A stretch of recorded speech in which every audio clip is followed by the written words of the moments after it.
Bismillahir Rahmanir Rahim. Rulings regarding prayer.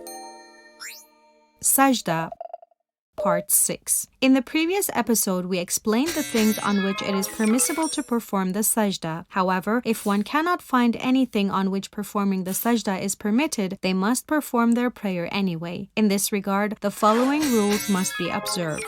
1. One must place their forehead on their clothes or on the carpet, but if their clothes are made of cotton, they must put their forehead only on their clothes. 2. If it is not possible to do so, they must perform the sajdah on metals and minerals. 3. And if they cannot find anything at all on which performing the sajdah is permitted, they must perform the sajdah by placing their forehead on the back of their hand. Therefore, the back of one's hand is the last thing on which one is permitted to perform the sajdah. If one happens to lose the turba during prayer, say a child pick up their turba, they must act as follows. If the time of prayer is not short and they have nothing with them on which performing the sajdah is correct, they must conclude the prayer and based on precaution perform it again. But if the time is short, they must perform the sajdah as it was prescribed earlier and continue the prayer, and they do not need to perform the qada prayer later. If the color of the turba changes, it does not cause a problem for prayer, but one must be careful to place their forehead on the soil, and if any dirt has covered the surface of the turba to such an extent that it prevents the forehead from coming in direct contact with the soil, then prostrating on this turba is not valid. Furthermore, if men's hair or women's headscarf prevents their forehead from coming in direct contact with the turba without raising their head from the turba, they must pull their hair or headscarf out so that the forehead come in contact with the turba, and they must recite the dhikr of sajdah after their body becomes still. If in the above condition a part of one's forehead still touches the turba, it is sufficient and it is not necessary to pull aside their hair or headscarf.